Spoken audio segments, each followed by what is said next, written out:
फिर वो सुनने के लिए बैठता नहीं। तो रात को जब मैं जवाब दूंगा तो वो तो रहेंगे नहीं। तो इसका ऐसे परिस्थिति में मुझे क्या करना चाहिए सर, आप बताइए, क्योंकि ये तो बड़ा समस्या हो गया सर।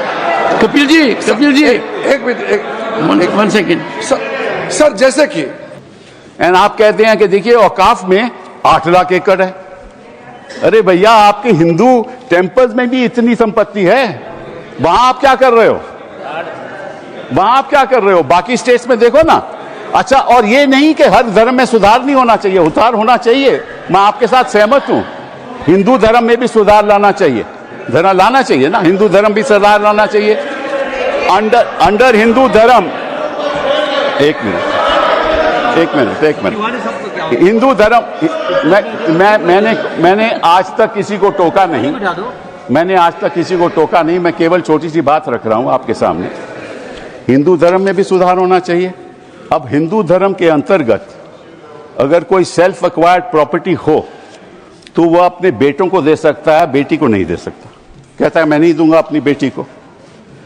इस्लाम में भी है कि भाई को ज्यादा मिलेगा और बेटी को कम मिलेगा, इस्लाम में भी यह है।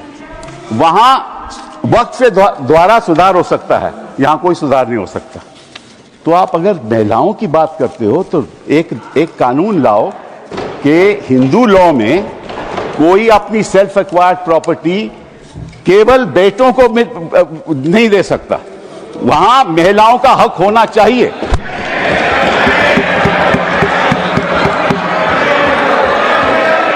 और आप हमें ये आश्वासन दो,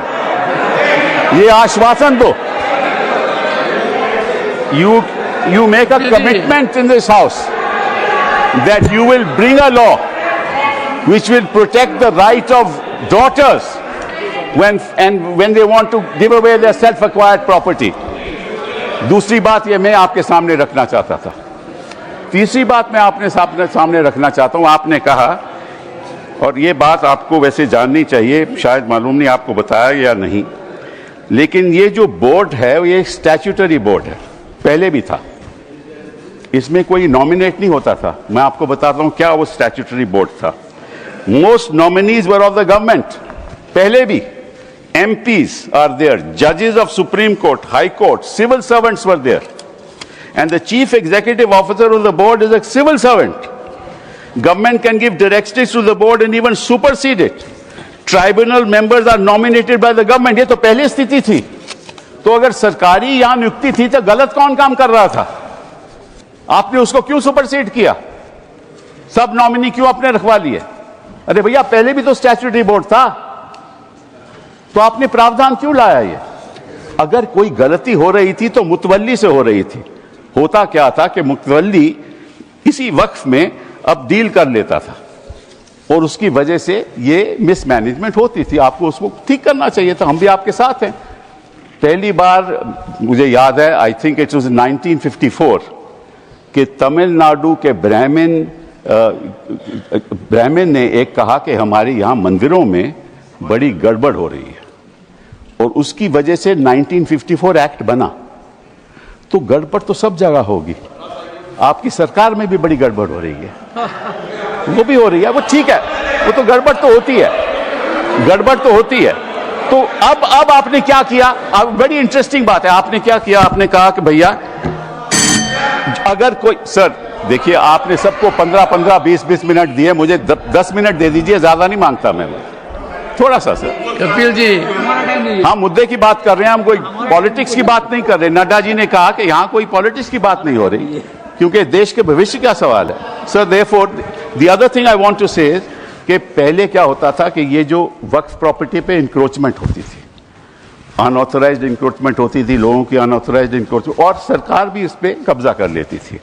इसलिए जो लिमिटेशन प्रोविजन लाया गया, उसमें यह रखा गया कि जो 12 साल का लिमिटेशन ऑर्डिनरी लॉ में है वो नहीं है। किसी ने गलत तरीके से वक्फ प्रॉपर्टी का कब्जा कर लिया तो अगर लिमिटेशन की बात आएगी तो 12 साल के बाद वो उसको चैलेंज नहीं कर सकता। आपने वो वापस लिमिटेशन ले आए, मतलब कि उनका अनऑथराइज्ड कब्जा कायम रहेगा। तो ये तो आप इंक्रोचमेंट्स का साथ दे रहे हो, इंक्रोचर्स का साथ दे रहे हो। मतलब कि जो वक्फ प्रॉपर्टी में गलत कब्जा हुआ है वो कब्जा वैसे ही रहेगा क्योंकि 12 साल बीत जाएंगे। ये किस किस्म का प्रावधान आप लाए हो? आप प्रोटेक्ट कर रहे हो वक्फ प्रॉपर्टी को कि इंक्रोचमेंट्स को प्रोटेक्ट कर रहे हो? फिर साथ साथ में आपने ये कह दिया कि district magistrate has the full power to decide as to whether it is waqf property और not. This is what you have said. Now what inquiry will the district magistrate have in that case? He will decide on his own and his decision is final. You were talking about Article 21 of the Constitution and said कि ये जो वक्फ जो council है इनका decision कैसे final हो सकता है, वक्फ बोर्ड का डिसीजन कैसे फाइनल हो सकता है, ये तो चैलेंज ही नहीं हो सकता in a civil court. Which decision of the district magistrate will you challenge in a civil court? You have said in this law that the decision of the district magistrate is final. And when he decides that this property is not waqf property, that cannot be challenged till he gives a final decision. So you can't deal with that property. You give finality to it. और वो जो आपने रखी है बात कि ये जो इंडाउमेंट्स हैं, ये जो वक्फ है, इसकी जो ट्राइब्यूनल की डिसीजन है ये फाइनल रहता है, ये आपने कहा ना। नो अगर वो वक्फ ट्राइब्यूनल का डिसीजन फाइनल रहता है तो सिविल कोर्ट को तो कोई हक नहीं उसको चैलेंज करने के लिए। यही बात हिंदू इंडाउमेंट्स एक्ट में है। हिंदू इंडाउमेंट्स एक्ट में जो उनका मैनेजमेंट है उसका डिसीजन फाइनल है। Thank you Kapil. तो अगर हिंदू इंडाउमेंट्स का डिसीजन फाइनल है वो तो आपको कोई आपत्ति नहीं, यहां ट्राइब्यूनल का डिसीजन फाइनल है तो आपको आपत्ति है। Thank you Kapil ji. ये है sir, thank you sir. Sir last one Shri 1 second sir, last 10 minutes sir, last sir, okay last sir, the only. देखिए ऐसा है 2014 के बाद आपके पास टाइम बचा ही नहीं है संजय जी।